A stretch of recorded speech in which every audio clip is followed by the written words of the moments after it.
Hey, what's going on? This is Aaron Luttrull and Greg Keith with the Aaron Advantage team here at FC Tucker MB Realtors, and this is episode 37 of Real Talk Real Estate. I apologize in advance. I have noticed that we've had some weird stuff going on with the Wi-Fi, so if we get disconnected tonight, I apologize. Hopefully we can get it back up and running, but so far so good, so I'm really happy to see that. So, first thing I want to say is if you are checking out Real Talk Real Estate this evening, please give us a like, give us a share, make sure that everybody you know is aware of what's going on here so they can tune in and see what we're talking about each week live at 9 on Real Talk Real Estate. Also, anytime we're talking about anything that you want to know more about or you've got any questions, we're paying attention to what's going on live so we can try to give you some live feedback on anything that you want to know as well. So that being said, I'm going to let Greg kick us off tonight and see what we're going to be talking about. Hey, what's going on, guys? So, Aaron, we got a really exciting topic for this week.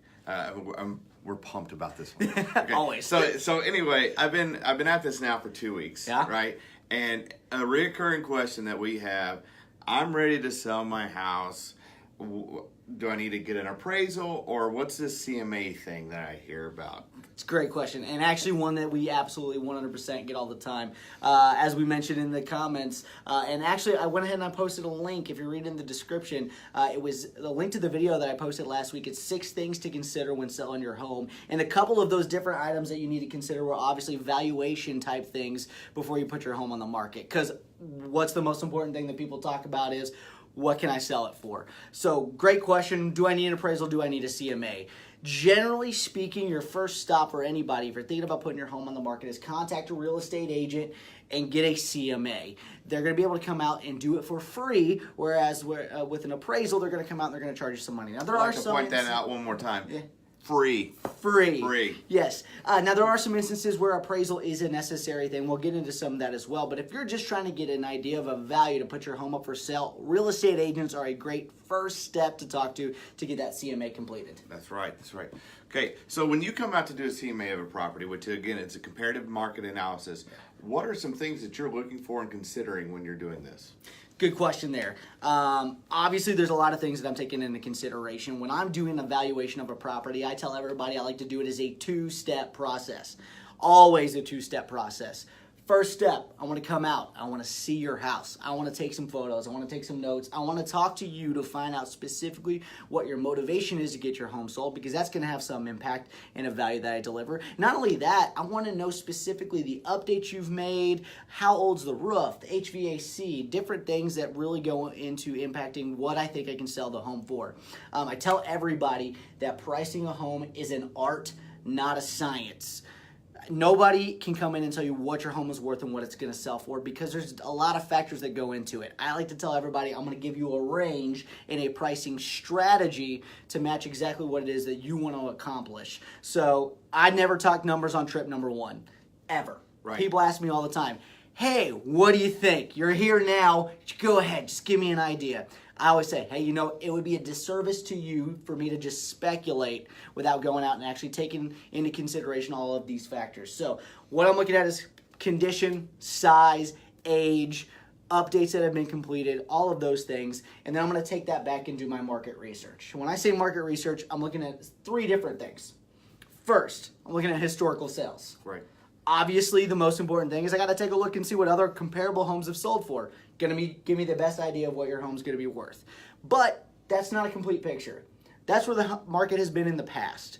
I'm also going to take a look at what your current active competition and current pending sales are. Those 2 things combined give me an idea of where the market's going.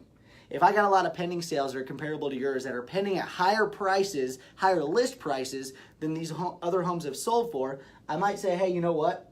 Prices are trending upwards. Maybe it's a good idea. We can try to price it a little bit higher. Or if there's a lot of active competition on the market, it's been sitting there for a long time at the same price, chances are maybe there's a correction coming. Maybe those prices are coming down. We need to take that into consideration too.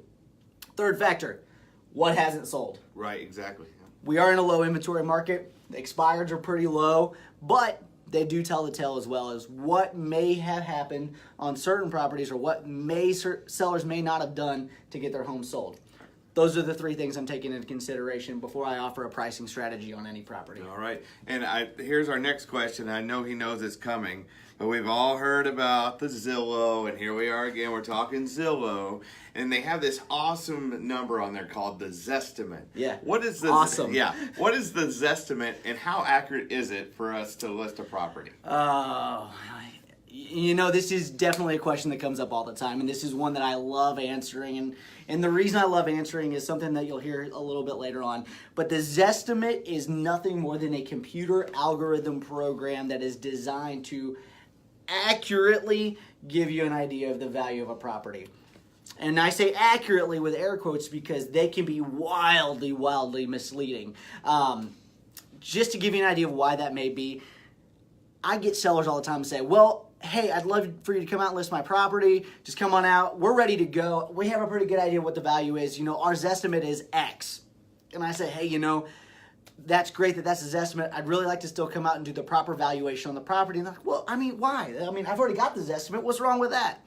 My next question is always, well, who came out from Zillow to take a look at your property? That's true. And their answer is always, nobody. Why does that matter? Well, it matters a lot because, like I said, there's a lot of factors that I'm using to value a property properly, and those are things that the algorithm cannot account for. They're not taking into consideration the actual age of the components of your house.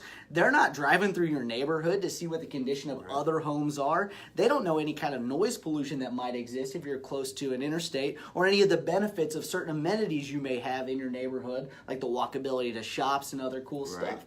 These are all factors that are really, really necessary to consider when you're valuing a property. So, a lot of times the Zestimate can come in super overestimated. Stephen Rager just pointed out he's seen a lot of them that they're super highly inflated. Now, I will say this. This is one example of why I hate the Zestimate that I love to give to sellers all the time. February 2016. The CEO of Zillow at the time, I'm not sure if he's still the CEO, I can't remember for sure, but the CEO at the time, Spencer Raskoff, sold a property that he owned in Seattle, Washington for $1.075 million. That's a nice chunk of change. Sounds great. Yeah. I'd be pumped with $1.075 million. But wait. That number was a full 40% less than the Zestimate on his property of $1.75 million. 40% less. That is huge. To the CEO of Zillow. To the CEO of Zillow. I love using that example all the time because it just shows how wildly inaccurate those numbers can be. On the flip side, I will point this out as well. I have had for sale by owners that I've gone in and I have shown, and I've talked to the seller and I say, where'd you come up with your price on this? And they're like, well, the Zestimate was this. We thought we'd go for that. And I tell them all the time, hey, I think we could possibly get this on the market and price it a little bit higher. You're actually maybe 10 to 15% under market value at times. So, like Stephen Rager said, there's a lot of times they are highly inflated. I've also seen times when they are undershooting the price. So if you really want to know an accurate value, call someone out to take a look for you. Absolutely. And Jen, we'll get to that question in just a second when we start talking about appraisals, but that's a really good question. Well, we're going to segue into that. We've already talked about the CMA. Now we're going to start talking about an appraisal. Holy cow. What's the difference? And let's start with what is an appraisal? Okay. So an appraisal is similar to a CMA in certain aspects. Like when I do my CMA, I'm looking at what's sold, what's on the market. I'm taking into consideration a lot of factors. Now, appraisal is actually completed by a licensed certified appraiser. They have a certain license requirement that they have to adhere to. They have a certain education that they have to go through. And they have certain things that they utilize to actually properly value properties that's a little bit above and beyond what a realtor is going to do. We're looking at market valuation based on certain things that we're kind of seeing that are going on, but appraisers are applying a lot more formulas and doing a lot more data searching because when a company gives a buyer a mortgage, they want to know that it's going to appraise for the actual value because they don't want to loan you the money if it doesn't appraise. Right. So they're going to go out and they're going to give you a much more extensive report. They're going to look at certain homes not only within a certain time frame, they're going to focus on a closer proximity. They're going to look within like a 2-mile radius if they can do that to try to make sure that they're getting the best possible comparables for the property. They're also going to measure the property to make sure that all of the accurate dimensions are there. A lot of times, this may be a shocker to some people, but counties make mistakes on home measurements all the time. Appraiser's going to go out. He's going to be like, hey, you know what? I know it says you had 2,200 square feet, but actually you only had, 2,100 square feet. We're going to make an adjustment for that. We're going to figure that out. Or, hey, good news. It said you only have 2,200 square feet. You've actually got 2,500 square feet. So we're going to figure that out too. So they're giving a more accurate representation, whereas a CMA is based off of county data and MLS data only, and sometimes it can have some errors. We think it's as reliable as possible, can have some errors. So they're going to go through, they're going to do all that, they're going to evaluate the property, they're going to look at certain things based on different types of loans that have to be looked at. Like with an FHA loan, they want to do a head and shoulders inspection of the crawl space in the attic, so they can take a look and look around, make sure major components are working, check out the roof, stuff like that. Things that don't always necessarily get pointed out in a CMA. I will say that if you want to have more questions answered about appraisals, let me know in the comments. I've got some great friends who are appraisers. Love to get them on the show. Hey, appraisal friends, if you want to be on the show, hit me up in the comments or send me a message. You can be on the live show anytime you want. All right, so let's just say me and my wife, we found this house for $200,000 that we just absolutely love, can't live without. So we go through the closing process, and the appraisal is ordered. Right. It comes back at 180. Ooh. What do I do? It's a great question. Now, this doesn't happen as often in our marketplace as it does in some places, but appraisals do come in short from time to time. And what I mean by come in short is they come in at a value less than the purchase price. Now, the truth is appraisers have our copies of contracts. They know what the purchase price is. So a lot of times they're looking at things to say, hey, is this justifiable? Is it not? Sometimes it's not. If that happens, there's three options at that point in time. Option number one, you come up with the cash to pay the difference. Lemonade stand? You absolutely have to have the home. Maybe you've got the extra $20K sitting around. Hey, you know what? I don't care what this appraiser said. I love this house. I don't want anybody else to have it. I'm going to live here till the day I die. You have that option. Pay the extra money. Go ahead, buy the house. That's on you. You're able to do that. Great. Option number two, try to negotiate with the seller. Maybe they have the option at that point in time that maybe you're willing to throw a little bit more cash at it. Maybe they're willing to lower the price a little bit. You can renegotiate at that point in time. Oh, I didn't. Truth is, if the appraisal doesn't go through, that is actually a contingency of the purchase agreement that we have on all our contracts. It says the house has to appraise for at least the purchase price, or the buyer has the option at that point in time to terminate the contract or renegotiate the terms. Right. Okay. So that's the other option. Option number three, it's the option nobody wants. Deal falls apart.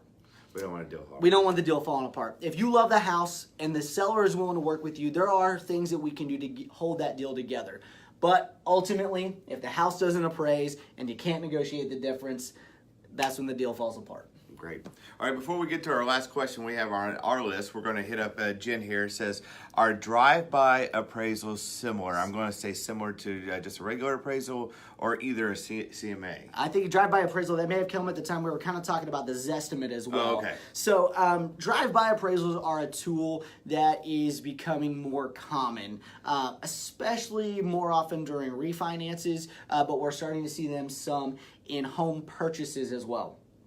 Now, drive-by appraisals, I've talked to a lot of appraisers. There's certain things that are beneficial in one way. They're very detrimental in another way, and I'll kind of touch on both of those. If you're a buyer on a property, a drive-by appraisal is definitely something that could be a benefit to you if you're looking at trying to save the most money, get it done as quickly as possible. If you've got great credit, you're in a good equity position by putting down a decent amount of money, sometimes they can waive the inspection part of the appraisal and have somebody just come by and do the drive-by. They can look at the exterior of the property, look at the MLS data, and use AVMs or automated valuation models to come up with a value for the property. Now, that can be a good thing, that can be a bad thing. Like I said, could be good for a buyer for a quick fix, getting it done, in and out, no problem. Especially an investor, if you're looking at flipping or doing something like that, it's a cool thing to have in your back pocket. Flip side, maybe you're refinancing. Maybe the house isn't actually as nice as it should be. Sometimes it can be inflated pricing, which is not necessarily the best thing down the road. If you're getting like a cash out refinance and they're doing drive-by appraisal and just taking a look at it, it's not necessarily the best thing to have that super high valuation, because if you run into any kind of financial crisis or financial issue and you got to try to sell the property on the back end, you may end up owing too much money based on that drive-by appraisal. Right, absolutely. Hey, Mark, we see that you have your question, and we're going to write that down for another time, I think? Or what do you think here? What do you forecast look like for sustaining prices in our market? That is absolutely a question that we will touch on another topic, but that is a great question, Mark. Not so much on valuation currently, but forecasting, and that's not always the easiest thing to answer with a current valuation conversation. Right, and those are the things that we just love to hear what's on your mind. It gives us ideas for the future, so please keep sending those in. Okay, so finally, I know it's hard to believe that we're going to wrap this up before 34 minutes as opposed to last week, but okay, so if you're going to sell your house, what do you want to do? Let's get down to the brass tactics of it. What do we want to do? Absolutely. So if you're going to sell your house, you're going to end up ultimately probably going through both processes, both the appraisal and the CMA. And what I mean by that is you're going to have a realtor who's going to come out and prepare that comparative market analysis to give you the pricing strategy to get your home on the market. And again, it's an art, not a science, and it's a strategy, not a direct, this is the price. Once you get that going and you have the property on the market, there's going to be a buyer that's going to come through. Hopefully, that's the goal. And they're going to make you an offer on the property. Once that happens, that buyer's probably talking to their agent saying, hey, I want to make sure I'm making a good offer. Right. The buyer's agent's probably going to do something similar as your listing agent did, pull other comps in the area, see what stuff's selling for, and say, hey, this is a range where I feel like you should be super confident in making your offer. Once the buyer makes the offer, if they are financing the home, they're going to have an appraisal. Right. It's a requirement. All lenders require appraisals on mortgages. So you're going to go through both processes. Once that happens, the buyer is the person who gets the information from that appraisal. As a listing agent, I never know what the home actually appraised for, right, unless they feel like they should tell me. So if I don't hear anything, I tell my sellers, no news is good news. If we don't hear a value, that means it appraised at least for the purchase price, we're good to go. Perfect. On the flip side, if we hear back that, hey, it came in short, that's when we get into those options. But the buyer is going to know, hey, I made a great purchase because maybe it appraised for way above my purchase price. Generally, we see them right at or slightly above the purchase price most of the time, but sometimes you do find those where you got a great deal and it appraises for more than what you're buying for. Absolutely. And hey, I know we just merely scratched the surface when it comes to appraisals versus CMAs. That's why Aaron made sure to post some extra information there in the comments. So make sure you check those out. As always, if you have more questions, our contact information is on the Facebook page. You can also find it by Googling this on Tucker. Absolutely. So, as we said at the beginning of the show, this is Real Talk Real Estate. We're hoping to give you the real look behind the scenes, not the HGTV view of what happens in real estate transactions. Ryan Farmer, quick shout out. Thank you for letting us know you'd love to have an appraiser's perspective on a future show. Hit me up on a DM. We'll put something on the calendar and Absolutely. we will make that work. But give us a call at 812-779-6273 or 812-454-8103. if you ever have any questions, or you can give us a comment or a message anytime, and we will see you next week. Have a good evening.